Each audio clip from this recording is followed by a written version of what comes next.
गुमला के सिसई में झारखंड प्रदेश बीजेपी अध्यक्ष बाबूलाल मरांडी ने संकल्प यात्रा की। इस मौके पर जनसभा को संबोधित करते हुए उन्होंने कहा कि हेमंत सरकार ने ओबीसी रिजर्वेशन बढ़ाने का वादा किया है, पर वादा करके उसे भूल गए। पिछड़ा आयोग अध्यक्ष की नियुक्ति भी अब तक नहीं की गई।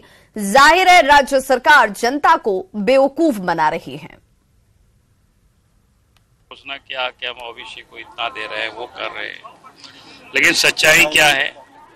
पिछले दिनों जब चुनाव हो रहा था उस समय कोर्ट लोग गए और फिर उन्होंने किया नहीं, और फिर नगर निकाय की चुनाव की घोषणा कर दी, और फिर लोग कोर्ट गया तो उन्होंने कहा कि ठीक है अब हम कराएंगे, ट्रिपल टेस्ट कराएंगे, और उसके लिए कहा कि हम पिछड़ा आयोग से कराएंगे, और पिछड़ा आयोग के अध्यक्ष की उन्होंने नियुक्ति ही नहीं की है। तो कितनी हास्यास्पद है। पाकुड़ के डाइट बिल्डिंग में झारखंड राज्य खाद्य आयोग के अध्यक्ष हिमांशु शेखर चौधरी ने मुखिया संवाद कार्यक्रम किया। इस मौके पर पाकुड़ के सभी पंचायत के मुखिया मौजूद रहे। आयोग के अध्यक्ष हिमांशु शेखर चौधरी ने मुखिया को खाद्य सुरक्षा से जुड़ी हुई योजनाओं की जानकारी दी। साथ ही उनसे आंगनबाड़ी केंद्रों का जायजा लेने का भी आग्रह किया। उन्होंने कहा कि मुखिया सजग हो तो सरकारी योजनाओं का लाभ जनता तक पहुंचने से कोई नहीं रोक सकता।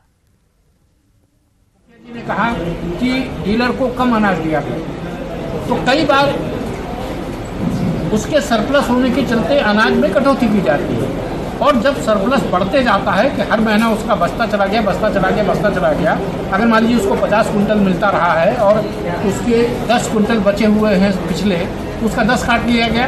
ऐसे करते करते अगर किसी महीने हो सकता है ऐसा हो जाएगा कि उसके 50 कुंटल सरप्लस है, तो सरकार उसको नहीं देगी तो उसका जीरो सप्लाई हो गया। इसका मतलब ये नहीं है कि वो नहीं बांटेगा, क्योंकि उपज तो है इसीलिए सरकार नहीं दे रही है। अब डीलर ये कहता है कि हमारा नहीं लो, हम कैसे बांटबो?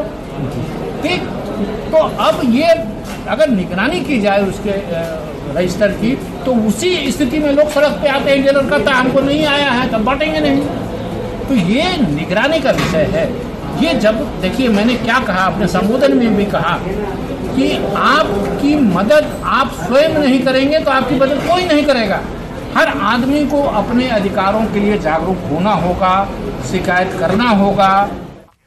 और बड़ी खबर इस वक्त, महिला आरक्षण बिल पास हो चुका है। लोकसभा में महिला आरक्षण बिल पास हो चुका है। पर्चियों के जरिए वोटिंग हुई और वोटिंग में ये आरक्षण बिल जो महिलाओं को मिल रहा है वो पास किया गया है। 2/3 बहुमत से ये पास हो चुका है। समर्थन में अब आपको बताते चलें कितने वोट पड़े हैं, तो समर्थन में 454 वोट मिले हैं।